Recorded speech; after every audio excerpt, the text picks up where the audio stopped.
Hello, my spooky friend Jade. Hello. How are you on this lovely Monday? Not bad. It's Tuesday. It is too. Wow. Wow. So I always start these off on a good note. I reckon we were, 5 seconds in then? Yep. Not even that. How are you on this Tuesday? Well, even better because it's Tuesday, not Monday. It's one less day until the weekend. Yeah. So we have an interesting one today.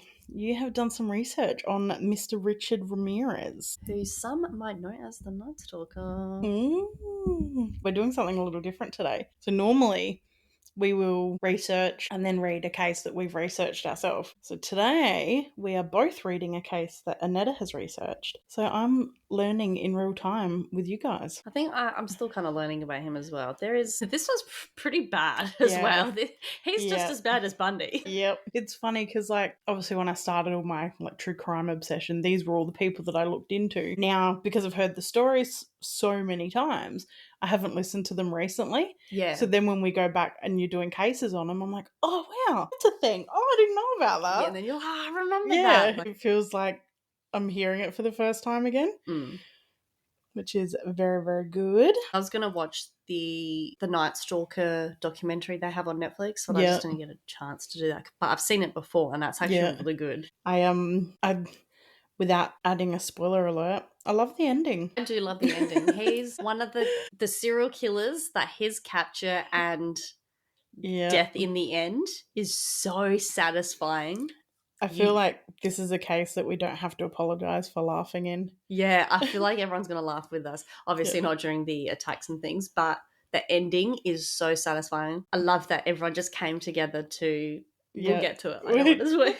I don't want to ruin it. So Richard Ramirez was actually born Ricardo Leyva Munoz Ramirez. You got Ricardo Leyva Munoz Ramirez. Some of us have English as a first language and we can't roll our R's. You did so good. Yeah, actually did so good. And that's the joys of being an Aussie. For those of us who can't roll our R's, Richard Ramirez was an American serial killer and sex offender whose killing spree occurred in Greater Los Angeles and the San Francisco Bay Area in the state of California. It was all over the news. Yeah. Everyone was scared. Everyone was gone to bed with knives under their pillows and shit.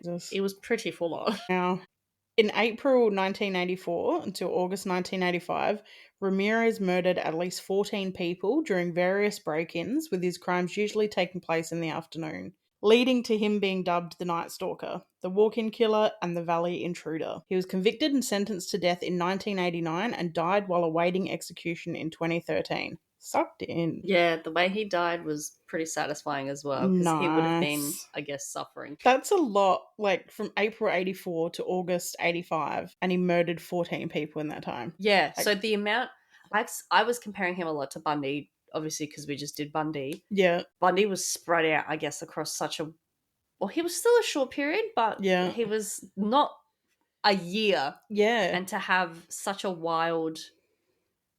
This day after day, not month after month. It almost feels more like a spree killing as opposed to a serial killer. Ramirez's crimes were heavily influenced by a troubled childhood. He was frequently abused by his father and developed brain damage and started abusing drugs at the age of 10. He began developing macabre interests in his early and mid-teens due to a heavy influence of his older cousin, a Vietnam War veteran with schizophrenia and PTSD. That's always fun.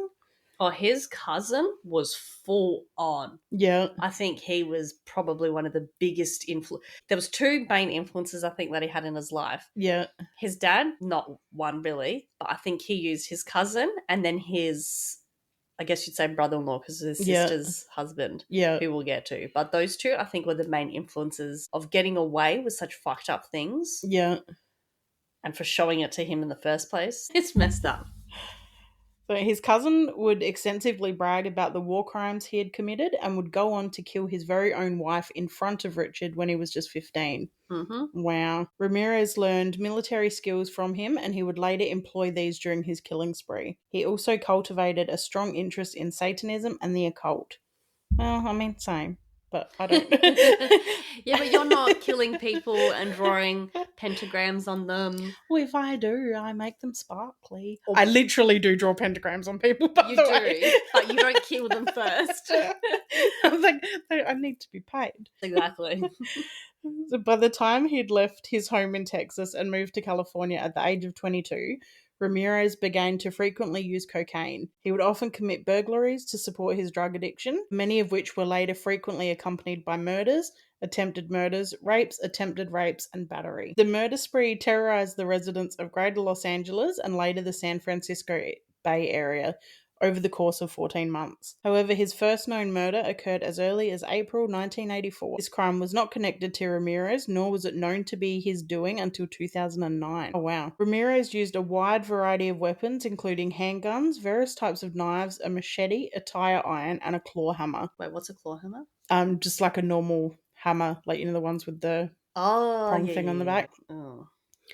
He punched, pistol whipped, and strangled many of his victims, both with his hands and in one instance a ligature, stomped at least one victim to death in her sleep, and tortured another by shocking her with a live electrical cord. He literally had no rhyme or reason. Yeah. And he didn't even have a type per se. It would just be young, old, male, female. He didn't give a shit. It was just all opportunity. Mm-hmm. Yeah. Ramirez also frequently enjoyed degrading and humiliating his victims, especially those who survived his attacks or who he explicitly decided not to kill. Which I heard in a podcast, probably morbid because that's the only one I listened to, that he said he picked and chose who got to live. Yeah. And it was just at random. And it made him feel like God because he was choosing so it was to let them live. more about the power of, I could kill you, but so I'm that not would going to. Be random choice as well.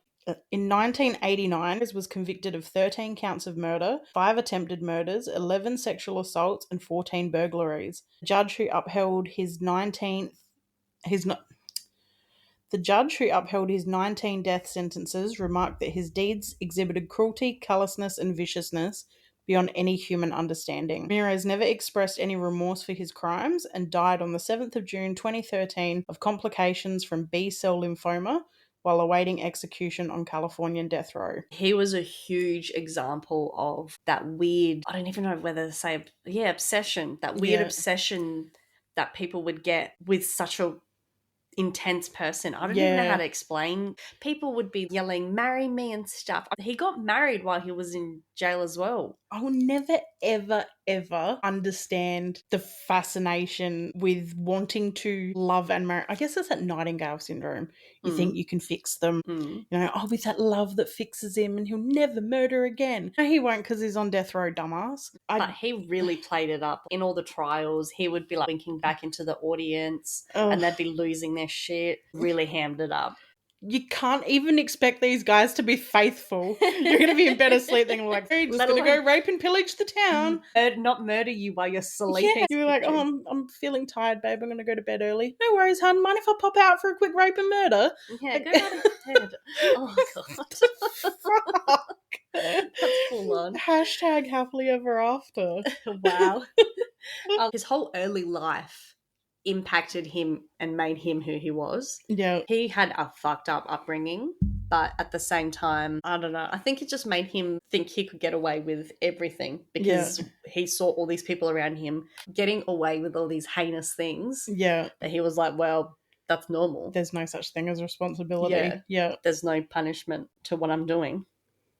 And it's normal to do this because that's what his father, his cousin, his brother-in-law imposed on him on such a young age. So every influential male in his life was such a pig. Yeah.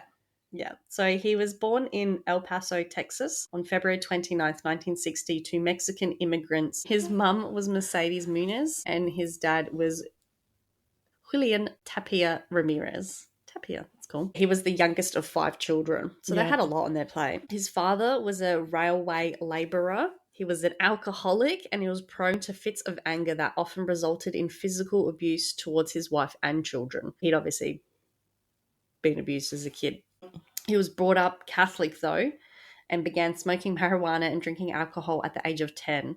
There was a certain psychiatrist that had interviewed and done a lot of work on Ramirez. His name was Michael Stone. He described Ramirez as a made psychopath as opposed to a born psychopath. He says that Ramirez's schizoid personality disorder contributed to his indifference to the suffering of his victims and his untreatability. He did suffer brain damage at a young age, so I think that contributed to these things that he had, the schizophrenia and stuff, and that I think that's a good way to explain how he did those things. Well, it doesn't excuse it at all, but it explains a little that he could go through with these things because he just felt nothing. Yeah. So his brain damage, he was apparently knocked unconscious and almost died on multiple occasions before he was 6 years old, and as a result later developed temporal lobe epilepsy, aggressivity, and hypersexuality. So that was all very young. So that's when your brain is still developing. And he got brain damage at such a young age when he should have been developing and learning and well, they've found now there's a definite link between brain traumas and serial killers. Like any damage to the frontal lobe is causing issues because it's the decision-making center of your brain. Okay. So in most serial killers now, they're finding that they've all had a severe head trauma when they were younger. So they've linked that, basically the part of their brain that says, no, you shouldn't be doing this, just doesn't work. So they just do what they want. I guess that makes sense. Yeah. Because it's seriously a case of like 9.5 times out of 10 that serial killer has had a severe head trauma at some point. That's really interesting. That's why I would love to study psychology. Yeah. Just to know how the brain works. That's it.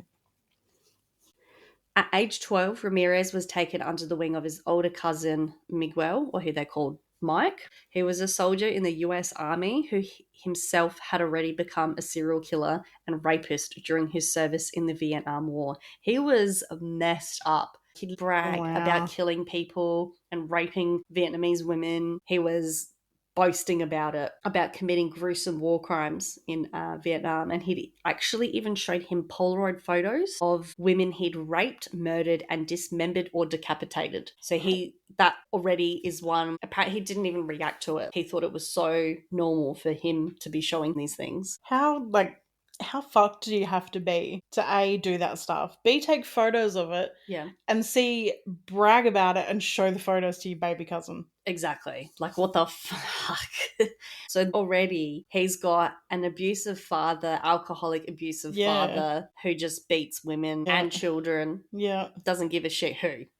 Then his cousin's showing him this messed up stuff that he can just do whatever he wants to whoever he wants and get away with it. And then add brain traumas and stuff to that as well. So it's alleged that many of these photos depicted women being tied to trees or wooden posts both before and after they were sexually assaulted and killed by his cousin Mike. Ramirez would later state while incarcerated that he was fascinated rather than repulsed by the images and stories Mike shared with him. How are you not repulsed by that? I don't know if have you ever looked at fucked up shit on the internet? So now it's a bit hard. But it's not people this is, okay, so what's the line here?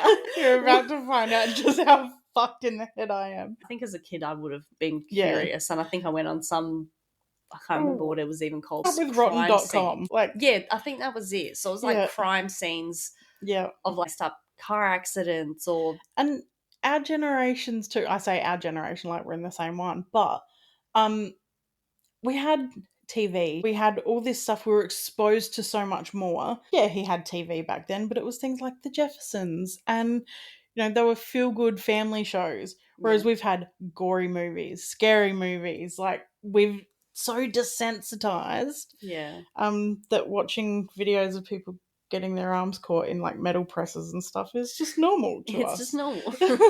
So Mike taught his young cousin some of his military skills, including stealth and kill tactics, which you did mention earlier. Ramirez began to seek escape from his father's violent temper by sleeping in a local cemetery. And apparently once his father caught him there and tied him to a crucifix in a cemetery overnight as punishment. So see, that's his form of punishment, is to torture and to... That's mental. It's always punishment. It's never, why are you running away from home? Yeah. What can we do to help? So Mike and his wife, Josephina, or who they called Jesse, had a son named Miguel Jr., or Mike Jr., who passed away at the age of 5 in an accidental gas explosion. What the fuck? It's unknown, though, if Ramirez, as a child, ever interacted with his young cousin before his death.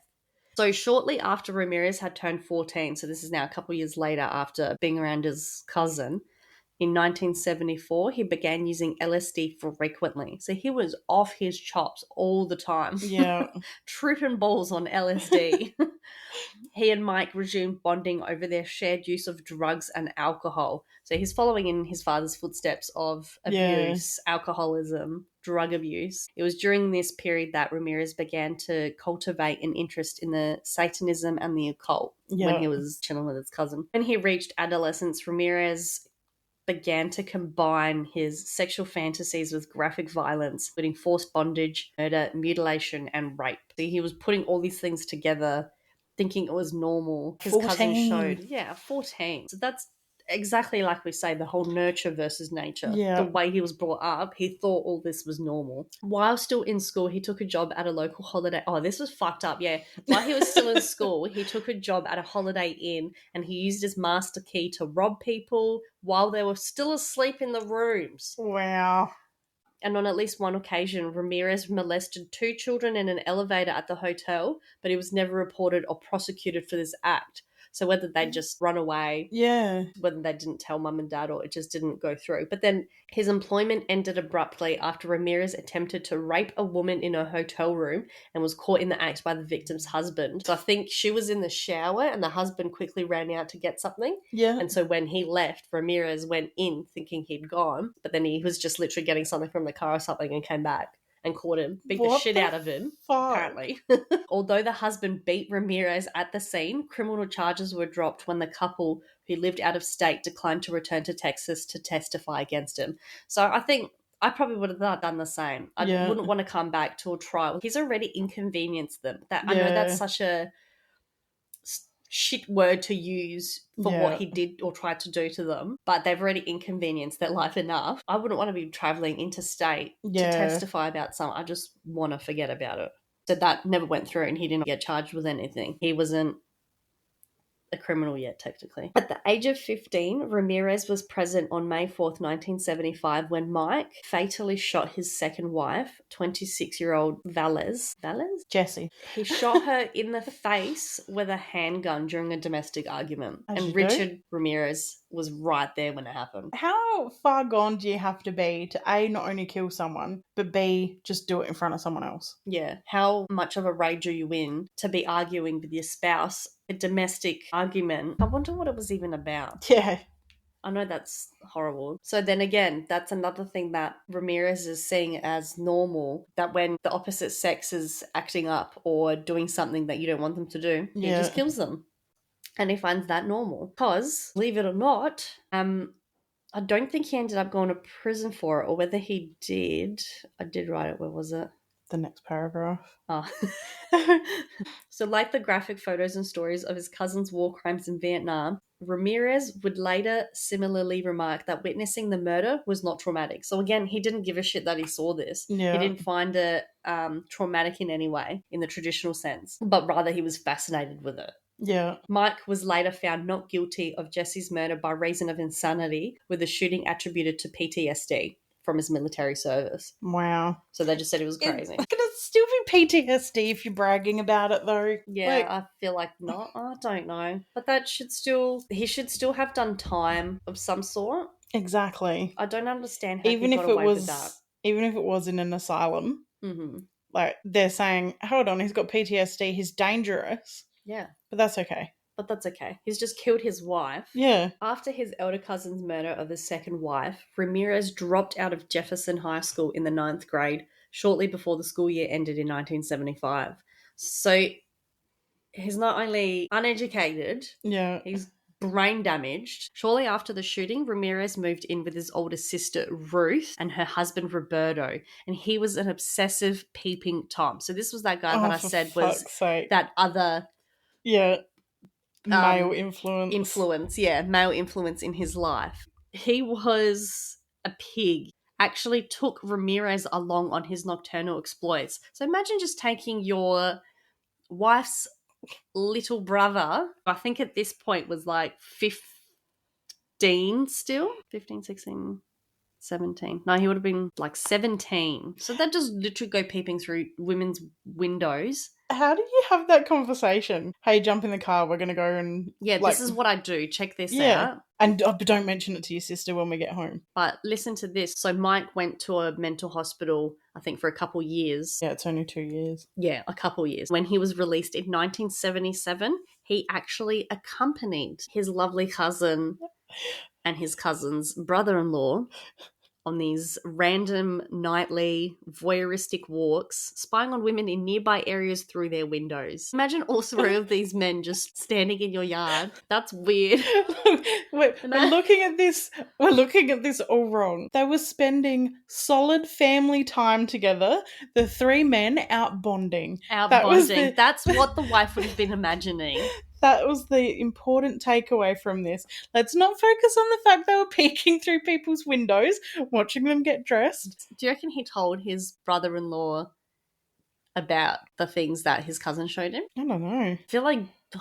It doesn't seem like any of it was a secret. It just whether it would have bothered him anyway. Yeah, he probably boarded up himself when they were hanging out in the little windows. Oh, do you know what I used to do? If you show me a hot girl's window to peek through, I'll show you these photos of these decapitated women. Oh my God. So in 1982, at the age of 22, he moved to and settled permanently in California, which is where he was very known for. It was around this time that Ramirez began to use cocaine instead of the LSD, which he made it his substance of choice, and began to commit theft and burglaries to get money just to pay for his addiction. He lived nomadically between San Francisco and LA County during this time prior to his incarceration. And then at this point is where he, I guess, snaps. It's a bit fucked. It was only, 2 years later that the murders started. Yeah, so his very first kill is a very, very young girl. Yeah. But it was actually only found, it wasn't linked to him until 2009. You did mention it beginning of the episode when his DNA was matched to sample obtained at the crime scene. So that is one example of why you keep shit in evidence. Absolutely. Like, you think how many more cases they'll solve over the years. For keeping, So on April 10th, 1984, Ramirez murdered Mei Leong, a 9-year-old Chinese-American girl, in the basement of her apartment building in the Tenderloin district of San Francisco. Why does my fat ass just think of chicken?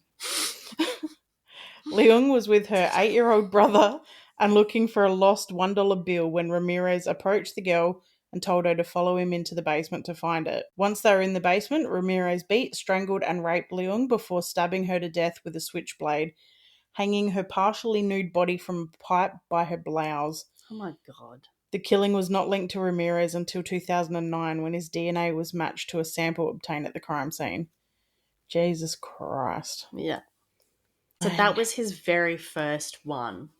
It's not like she'd pissed him off. It's not like she looked like anyone. She was just there. A 9-year-old. That's unbelievable. That's crazy. And then went on his spree. It literally is just a spree because it's a lot. So on June 28th, 1984, 79-year-old Jenny Vincow was found murdered in her apartment in Glassell Park, LA. She had been stabbed repeatedly in the head, neck, and chest while asleep in her bed, and her throat slashed so deeply that she was nearly decapitated. She's asleep. Like, poor lady. Overkill, a 79-year-old. Because she's weak. Ramirez's fingerprint was found on a mesh screen he removed to gain access through an open window. This is his second known murder, establishing his pattern of breaking into homes, committing particularly vicious murders and frequently burglarizing his victims, either before or after killing them, which was mainly to support his drug addiction and to pay his rent. I can't remember if this was in a podcast or in the doco, but I feel like he was the killer that would, whether he would tie people up before he did anything or it was at the point where they're already dead and he'd just go in their kitchen and make a fucking sandwich and just sit there eating a sandwich in their kitchen. So it was just convenient for him to kill people because he could pay his rent and feed his face. Yeah, and steal a couple things. 9 months later, on March 17th, 1985, Ramirez attacked 22-year-old Maria Hernandez outside of her home in Rosemead, shooting her in the face with a .22 caliber handgun after she pulled into her garage. She survived when the bullet ricocheted off the keys she held in her hand as she lifted them to protect herself. That's unbelievable. What are the odds of flicking your keys? Yeah. That's not keys aren't that big. Yep. How fucking lucky. What a ninja. Hernandez played dead until Ramirez left the scene. Inside the house, her roommate, 34-year-old Dale Yoshi Okazaki, heard the gunshot and ducked behind a counter when she saw Ramirez enter the kitchen. When she raised her head to get a look at what happened, Ramirez, who was waiting for Okazaki to peek over the counter, shot her once in the forehead, killing her instantly. Within an hour of the Rosemead attack, Ramirez pulled 30-year-old Sia Leon, who also goes by Veronica Yu, out of her car in Monterey Park, shot her twice with a .22 caliber handgun and fled. She was pronounced dead upon arrival at the hospital. The two murders and an attempted third in a single day attracted extensive coverage from news media, who dubbed the attacker, described as curly-haired with bulging eyes and wide-spaced rotting teeth, the walk-in killer and the valley intruder. His teeth were yuck. They were manky. Yeah, I suppose if people are showing you pictures of decapitated women in the war, they're not strict on you brushing your teeth before bedtime. Damn straight. 1 week later, at approximately 2 a.m. on March 27th, 1985,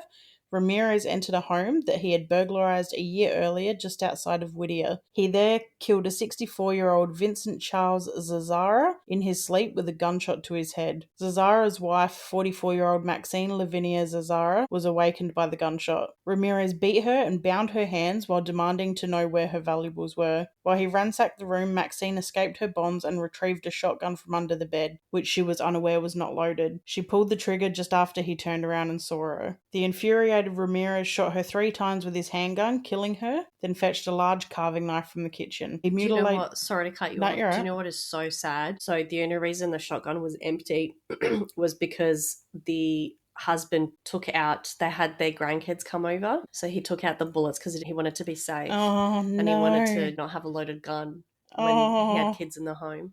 Wow. How sad is that? That's fucked. Sorry, I didn't mean to cut you off. No, you're right. He mutilated her body by cutting an inverted cross into her chest. He removed her eyes and placed them in a jewelry box. The fuck? Yeah, and then he took that shit home. He attempted to have sex with her body, but found himself so shaken by her attempting to shoot him that he was unable to achieve an erection. Wait, you want to have sex with the corpse of a woman you have just shot, stabbed, engraved shit into her body and removed her eyes. So there's nothing staring at you. But you can't get an erection because you're shocked because she pointed a gun at you. Yeah, his reasoning is messed up. That's what his brain is processing. It's full on. How the fuck did it take so many years to kill this fucker? He took the jewelry box containing the eyes and kept it at his apartment as a souvenir until his arrest. Ramirez left footprints from a pair of Avia sneakers in the flower beds. The police photographed and cast. Bullets found at the scene were matched to those found at previous attacks, and the police determined that a serial killer was at large. I love that he got caught by a shoe print as well. I love that they managed to track down the shoe. I love that it was just something simple. Yeah, because back then it wasn't DNA and stuff. Something as simple as a shoe print that he never would have thought to have gotten rid of. Mm-hmm. On May 14th, 1985, Ramirez returned to Monterey Park and entered the home of 66-year-old Bill Doy and his disabled wife, 56-year-old Lillian Doy. Surprising Doy in his bedroom, Ramirez shot him in the face with a .22 caliber semi-automatic pistol as Doy went for his own handgun. After beating the mortally wounded man into unconsciousness, Ramirez entered Lillian's bedroom, bound her with thumb cuffs, and then raped her after he had ransacked the home for valuables. Bill died of his injuries while in the hospital.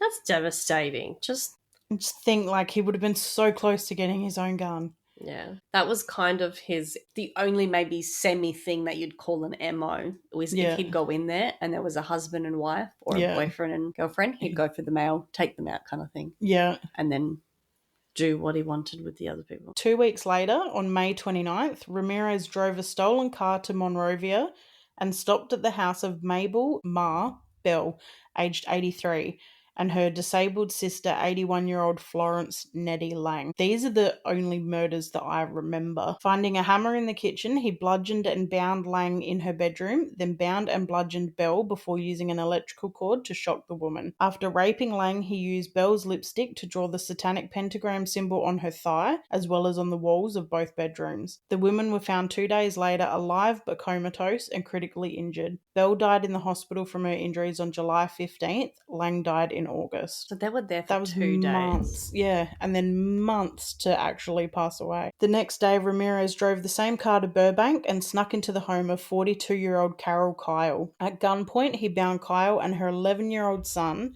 with handcuffs before ransacking the house. He released Kyle to direct him to where the family's valuables were, and he then raped her repeatedly. Ramirez also repeatedly ordered her not to look at him, telling her at one point that he would cut her eyes out. He fled the scene after retrieving the child from the closet and binding the two together with the handcuffs. So you think you're like, oh, he's not hurting children. Yeah. Oh, no, his first kill was a 9-year-old. Yeah, his first one was a 9-year-old. Never mind. I was going to say, you think he's not going to... But what he does to one of them is so... I don't know what I would do with myself.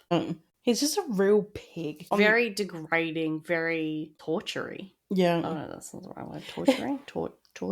Torturous? Torturous? He was just full on. He was fucked up. On the night of July 2nd, 1985, Ramirez drove a stolen car to Arcadia and randomly selected the house of 75-year-old Mary Louise Cannon, widowed grandmother. After quietly entering Cannon... Oh, for fuck's sake. After quietly entering Cannon's home, he found her asleep in her bedroom. He bludgeoned her into unconsciousness with a lamp and then stabbed her to death using a 10-inch butcher knife from her own kitchen. Ramirez repeatedly stabbed Cannon's body after she was already dead. Like, is that necessary? It's all such overkill. 3 nights later, Ramirez broke into a home in Sierra Madre and bludgeoned 16-year-old Whitney Bennett with a tire iron as she slept in her bedroom. After searching in vain for a knife in the kitchen, Ramirez tried to strangle the girl with a telephone cord. He stated that he was startled to see electrical sparks emanate from the cord, and when his victim began to breathe, he fled the house believing that Jesus Christ had intervened to save her. So after all that, but that's so sad. Mum and Dad were in the house while all this was happening. It survived the attack, although 478 stitches were required to close the lacerations on her scalp. Fuck's sake. I would presume you would have some sort of brain damage after that. You would surely. 78 stitches. Wow. Especially to all be on her scalp. How open was that? Like, she's lucky it could have been closed. Imagine finding your child like that in the morning. Yeah, and then you're like, what the hell happened? Right off. On July 7th, funnily enough, speaking of children, that's my son's birthday. Ramirez burglarized the home of 60-year-old Joyce Lucille Nelson in Monterey Park. Finding her asleep in the living room couch, he beat her to death by stomping on her face repeatedly. Yeah, because she's 60. Like, she needed to be subdued like that. Like you said, that is overkill. That is so much for that. I'm sure he could have subdued and done something. Yeah. And it's like he didn't care about mess. He didn't care about noise. He wasn't trying to not get caught. He doesn't care about leaving DNA. Yeah. That doesn't mean anything to him. It doesn't sound like he's doing anything at all to not be caught. Found, yeah. Yeah, because he thinks he's going to get away with it all. A shoe print from an Avia sneaker was left imprinted on her face. That's how violently he stomped on her. But he's leaving the shoe print at almost every crime scene. Yeah. So that's good. After cruising 2 other neighborhoods, he returned to Monterey Park and chose the home of Sophie Dickman, age 63. Ramirez assaulted and handcuffed Dickman at gunpoint, attempted to rape her and stole her jewelry. When she swore to him that he had taken everything of value, he told her to swear to Satan. Yeah. 2 weeks later, on July 20th, Ramirez purchased a machete before driving a stolen Toyota to Glendale. He chose the home of 66-year-old Leila Needing and her husband, 68-year-old Maxon Needing. He burst into the sleeping couple's bedroom and hacked them with the machete, then killed them with shots to the head from a .22 caliber handgun. He further mutilated their bodies with the machete before robbing the house of valuables. After quickly fencing the stolen items, Ramirez drove to Sun Valley, Los Angeles, and broke into the home of the Covenant family? Covenant? Yeah, Covenant. Apologies if it's wrong. He shot the sleeping 32-year-old Chanarong Covenant in the head with a .22 caliber handgun, killing him instantly. then repeatedly raped and beat 32-year-old Somkid Covenant. I'm so sorry if I've butchered these names. These are harder than all the names are. He bound the couple's 8-year-old son before dragging Somkid around the house to reveal the location of any valuable items which he stole. During his assault, he demanded that she swear to Satan that she was not hiding any money from him. On August 6, 1989, Ramirez drove to Northridge and broke into the home of 30-year-old Chris Peterson and Virginia Peterson, aged 27. He crept into the bedroom, startled Virginia, and shot her in the face with a .25 caliber semi-automatic handgun. He then shot Chris in the neck and attempted to flee. Chris fought back while avoiding being hit by 2 more shots during the struggle before Ramirez managed to escape. The couple survived their injuries because he broke his pattern. Yeah. Normally he kills the man first and then the woman. And when he broke his pattern, he failed, backfired, and panicked. Yep. 2 nights later, Ramirez drove a stolen car to Diamond Bar and chose the home of Sakina Aberwath, aged 27, and her husband, 31-year-old Elias Aberwath. Sometime after 2:30 a.m., he entered the house and went into the master bedroom. He instantly killed the sleeping Elias with a shot to the head from a .25 caliber handgun. He then handcuffed and beat Sakina while forcing her to reveal the locations of the family's jewelry and then brutally raped her. He repeatedly demanded that she swear on Satan that she would not scream during the assaults. When the couple's 3-year-old son entered the room, Ramirez tied the child up and then continued to rape Sakina. After he left the house, Sakina untied her son and sent him to the neighbors for help. Ramirez, who had been closely following news coverage of his crimes, left Los Angeles and headed to San Francisco. On August 18th, he entered the home of 66-year-old Peter Pan and 62-year-old Barbara Pan. Yes, that's right, Peter Pan. I was just about to say, it has taken all of my strength to not make a pun or a joke there, because I do not want to joke or pun about dead people. We only laugh about the pieces of shit that do the deading. He shot the sleeping Peter in the temple with a .25 caliber handgun, killing him instantly. He then beat and sexually assaulted Barbara before shooting her in the head and leaving her for dead. At the crime scene, Ramirez used lipstick to scrawl a pentagram and the phrase "Jack the Knife" on the bedroom wall. Again, no rhyme or reason, just random shit, random signs that mean nothing. Scattered. He again left a shoe print at the scene that detectives discovered and matched to a specific pair of Avia shoes that was not common at the time. Lead detectives Frank Salerno and Gil Carrillo contacted the manufacturer of the shoes and were able to retrieve the soles. Upon the discovery of the make and distribution across the United States, only 6 of them existed in a men's size 11.5, with 5 of them shipped to locations in Arizona and 1 shipped to a shoe store in Los Angeles. It was evident that the one pair of its size and kind in the state of California belonged to the perpetrator. I feel like my husband would have looked at that imprint and been like, that's a blah, blah, blah, blah, blah, and known exactly what he would have told you the shoe, when it was made, how much it's There's worth. There's only any in this size in this store. Also, I love when crimes are solved by things like this. Yeah. This is so interesting to me. Yeah, it's so satisfying to be like, oh, you managed to something this simple. To narrow that down to one shoe. Yeah. It was discovered that the ballistics and shoe print evidence from the Los Angeles crime scene matched the Pan crime scene. San Francisco's then Mayor Dianne Feinstein divulged the information, including the gun caliber, in a televised press conference. See, that's one thing. They just publicized it everywhere. They were like, these are the details. Just did no holds barred. Which, I get why they keep some things to themselves, but they let everything out. And again, without a spoiler alert, it worked for them. Because they could recognize him. It was so easy to be able to see him in public and be like, yeah, that's definitely him. Yep. This leak infuriated detectives as they knew the killer would be following news coverage, which gave him opportunity to destroy crucial forensic evidence. Ramirez, who had indeed been watching the press, dropped his sneakers over the side of the Golden Gate Bridge that night. He remained in the area for a few days before heading back to the Los Angeles area. Which, that obviously is a shame. Yep. On August 24th, 1985, Ramirez travelled 76 miles, so 122 k's, south of Los Angeles in a stolen orange Toyota to Mission Viejo. That night, he arrived at the home of 45-year-old James Romero Jr., who had just returned from a family vacation to Rosarito Beach in Mexico. Romero's son, 13-year-old James Romero III, happened to be awake. While his family was asleep, James went outside of his house to retrieve a pillow inside a trap which was locked. When he was outside, he heard a rustling noise. Assuming it was an animal, James went to investigate but did not notice anything out of the ordinary. James then went to his garage to begin working on his mini bike before hearing Ramirez's footsteps outside of the house. Thinking this was a prowler, James, after observing Ramirez through his bedroom window, went to wake his parents and Ramirez fled the scene. James raced outside and noticed the colour, make and style of the car as well as a partial license plate number. Always get the license plate number. Ramirez contacted the police with his information, believing James had chased away the thief. With his attack on the Ramirez residence aborted, Ramirez broke into the home of 30-year-old Bill Carnes and his fiancée, 29-year-old Inez Erickson, through a back door. Ramirez entered the sleeping couple's bedroom and awakened Carnes when he cocked his .25 caliber handgun. Imagine waking up to that. Right? You just... Not a handgun, like, yeah. I knew what you meant. Listen up.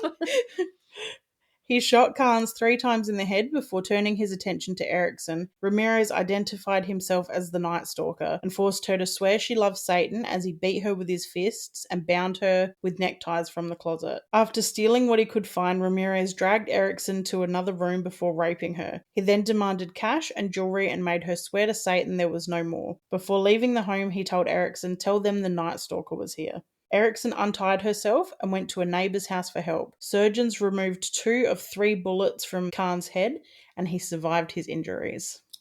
Way to go to survive that. How good. I like that we emphasised a lot on how much he told other people to swear on Satan. Yeah. Because that is another satisfying part of the story of his capture. Yeah. And you will laugh. I'm telling you, you'll laugh. Erickson, after surviving that ordeal, gave a detailed, very, very detailed description of her assailant to investigators, and police obtained a cast of Ramirez's footprint from the Romero house as well. The stolen Toyota was found abandoned on August 28th in Koreatown, LA, and police obtained a single fingerprint from the rearview mirror despite Ramirez's careful efforts to wipe the car clean of his prints. So sometimes he'd give a shit, sometimes he wouldn't. Yeah.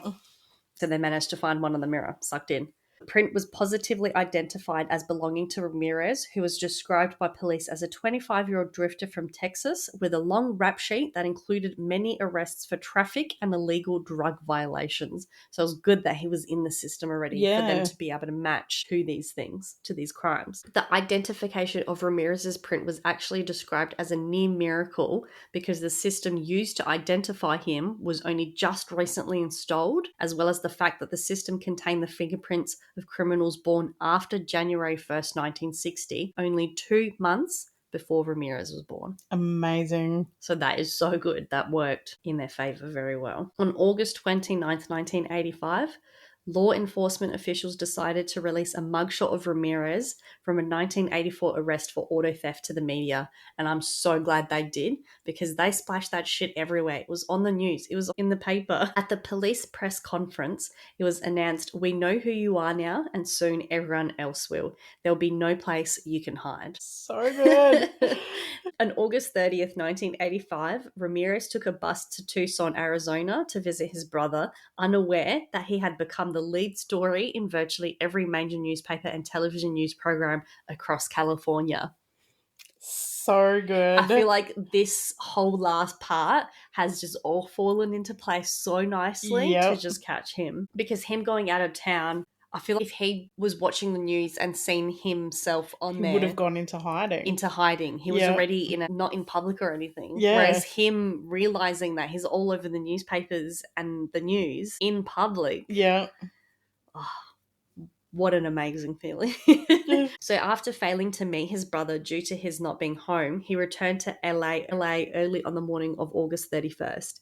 He walked straight past police officers who were staking at the bus terminal in hopes of catching the killer should he attempt to flee on an outbound bus. So because he was incoming, they didn't even look. Oh, wow. So he, walked straight out of the bus depot and into a convenience store in East LA. After noticing a group of elderly Hispanic women fearfully identifying him as El Matador, which means the killer, Ramirez saw his own face on the newspaper, and after seeing that and himself being titled as the Night Invader, he fled the store in a panic. After running away from that store, he ran across the Santa Ana freeway. He attempted to carjack an unlocked Ford Mustang, but was pulled out by angry residents Faustino, I'm sorry if I'm butchering this, Faustino Pinon and Jose Burgoyne. I am sorry. These are hard. Ramirez ran across the street and attempted to take another car. He tried to take the keys from Angelina De La Torre, and her husband, Manuel De La Torre, witnessed the attempt, and he ran over, struck Ramirez over the head with a fence post. This is brilliant. Everyone was just getting in on the action. He was going from one car to one person trying to just get away, but everyone was banding together. That's so brilliant. The people that he first tried to hijack, they start coming after him as well. Everyone's just in a chase trying to get him. A group of other 10 residents, including Jose Burgoyne's son, they formed and chased Ramirez down Hubbard Street in Boyle Heights, and they soon restrained Ramirez and relentlessly beat him.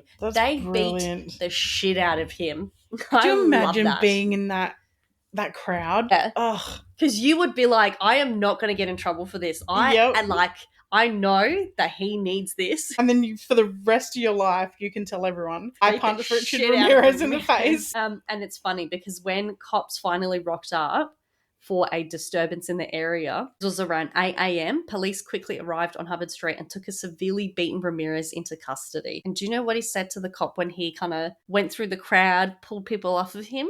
He said, "Thank God you're here." Oh, we care about God now, do we? Yeah. We don't want to be beaten to death, do we? Don't you mean thanks Satan? The irony is ironing right here. It is. That was such a satisfying way he got caught. When you watch one of the movies and you see it play out, it's like, it's so exciting. You're like on the edge of your seat. You know what's going to happen. Yeah. But you're just like, get him, go on, get him. Yeah, you know so exciting. Yeah. It is, yeah. And you know how it ends, but you still just get so excited because just imagine being in that crowd. Oh, to be able to land a punch on the Night Stalker, and who has terrorized LA for a year now. The cops having to rock up to save a serial killer from being beaten to death in the street, like by the public. That's the shit that movies are made of. It's amazing. The jury selection for Ramirez's trial began on July 22nd, 1988. His first court appearance, he raised a hand with a pentagram drawn on it and yelled Satan. And now that he was surrounded and people can't punch him and beat the shit out of him, he's back on that game. Well, now that he's safe, it's fuck God again and hail Satan. Mm-hmm. On August 3rd, 1988, the Los Angeles Times reported that some jail employees overheard Ramirez planning to shoot the prosecutor with a gun, which he'd intended to have smuggled into the courtroom. Consequently, a metal detector was installed outside and intensive searches were conducted on people entering. And I believe that because he had a following. Some crazy little girl would have bring a little handgun in a handbag. Yeah. On August 14th, the trial was interrupted because one of the jurors, Phyllis Singletary, did not arrive at the courtroom. Later that day, she was found shot to death in her apartment. The jury was terrified, wondering if Ramirez had somehow directed this event from inside the prison cell and whether or not he could reach other jurors. However, it was ultimately determined that Ramirez was not responsible for Singletary's death, as she was shot and killed by her boyfriend, who later committed suicide with the same weapon in a hotel. The alternate juror who replaced Singletary was too frightened to return to her home. I'd be still terrified. That's horrific timing and horrific coincidences. And hell of a coincidence. On September 20th, 1989, Ramirez was convicted of all 43 charges, 13 counts of murder, 5 attempted murders, 11 sexual assaults, and 14 burglaries.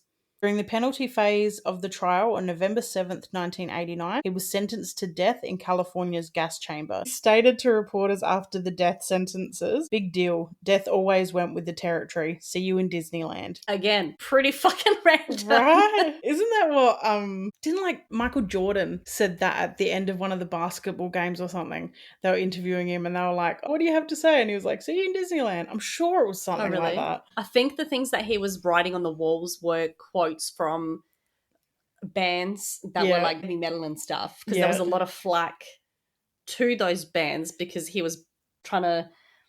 It was a lot of the, this is very influential music. Yeah. Anyone can listen to this. Exactly. Doesn't mean you have to be a serial killer. The trial cost $1.8 million, which at the time made it the most expensive murder trial in the history of California, until it was surpassed by the O.J. Simpson case in 1994. While awaiting trial, Ramirez reportedly met actor Sean Penn. Oh, this is good.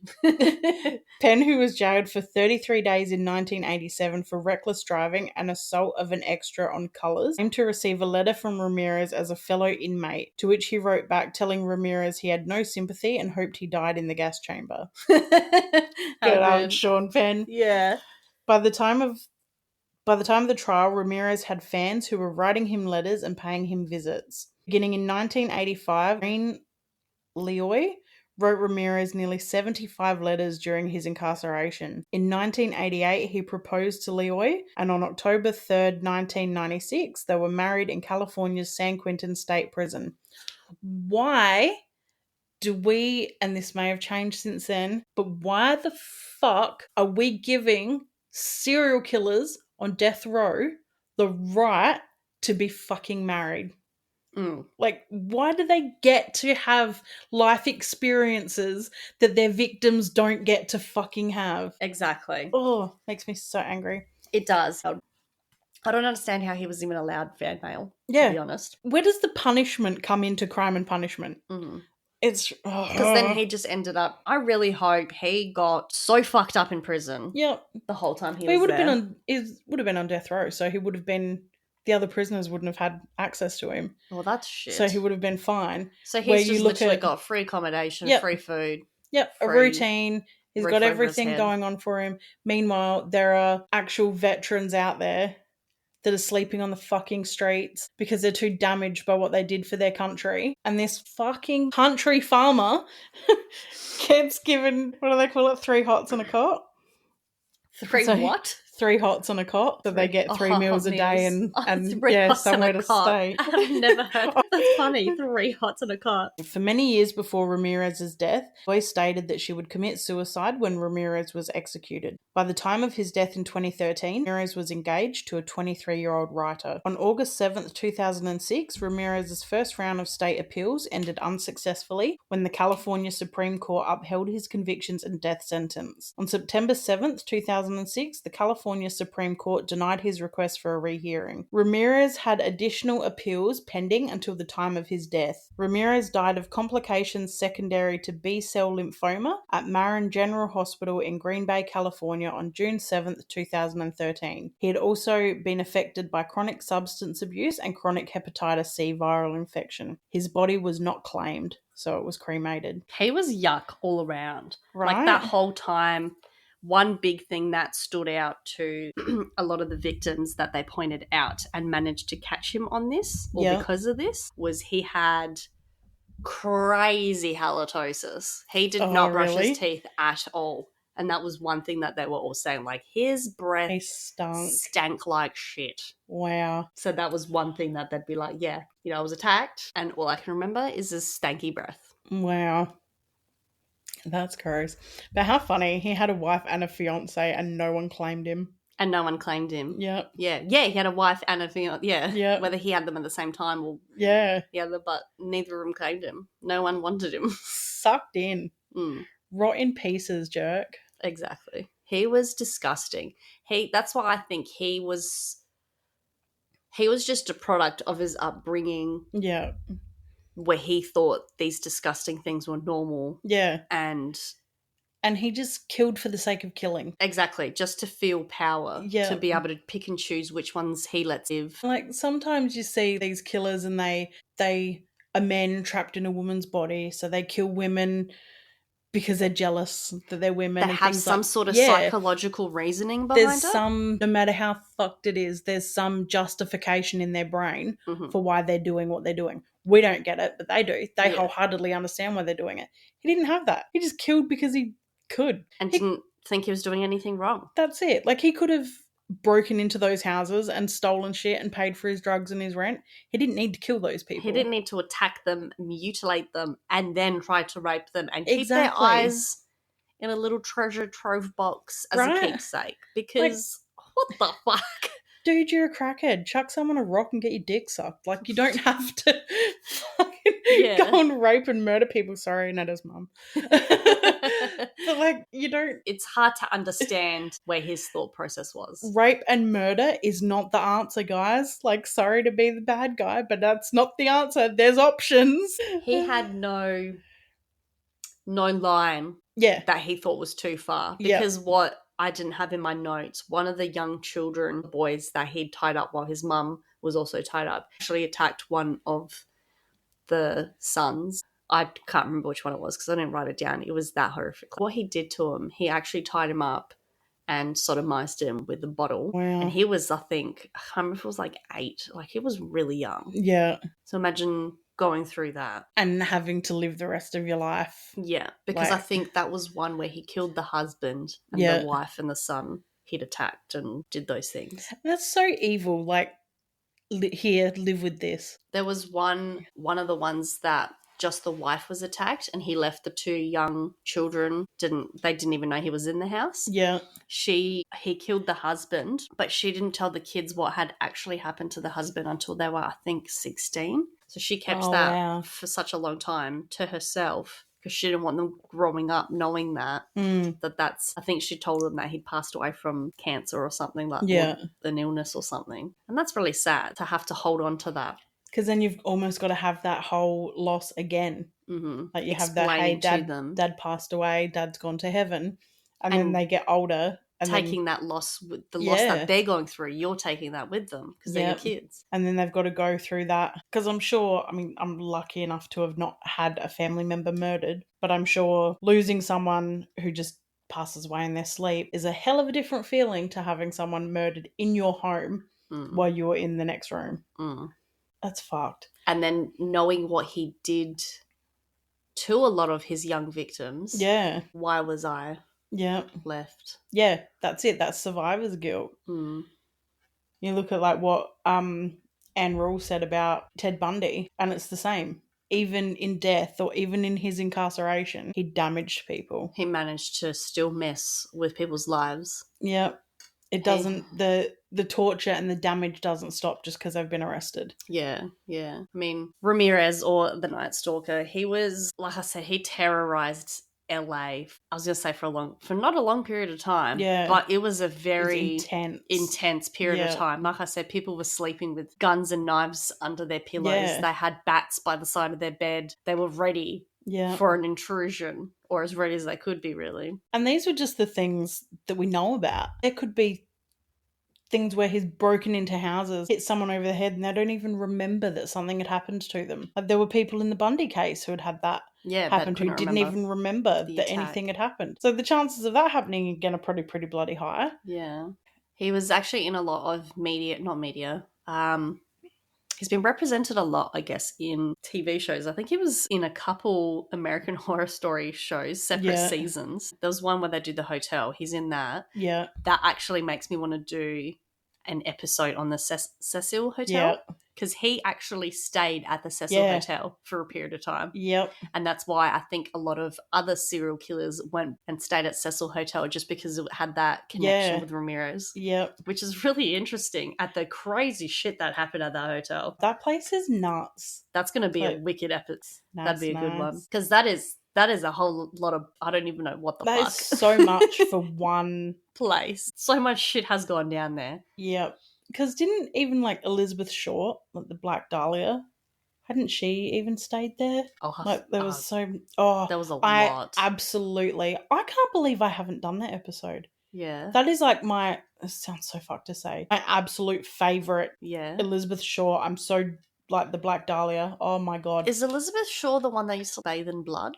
No, that's Elizabeth Bathory. Bathory, that's it. Wait, who's Elizabeth Shaw? So she was the Black Dahlia. What's that? So she was found dumped in a paddock, cut from ear to ear.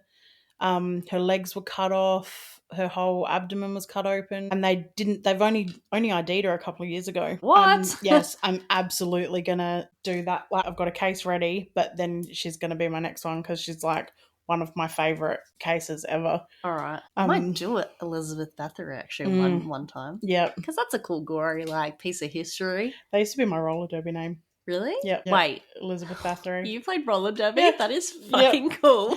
Yep. Yeah. Because I always thought it was really weird that I love Elizabeth Bathory. Yeah. I love Lizzie Borden. Yeah. And I love the Black Dahlia. And her name ended up being Elizabeth too. And everyone was like, what's your connection with Elizabeth? Yeah. I don't know. I think it's just a quinky dink. Quinky dink. You should have been named Elizabeth.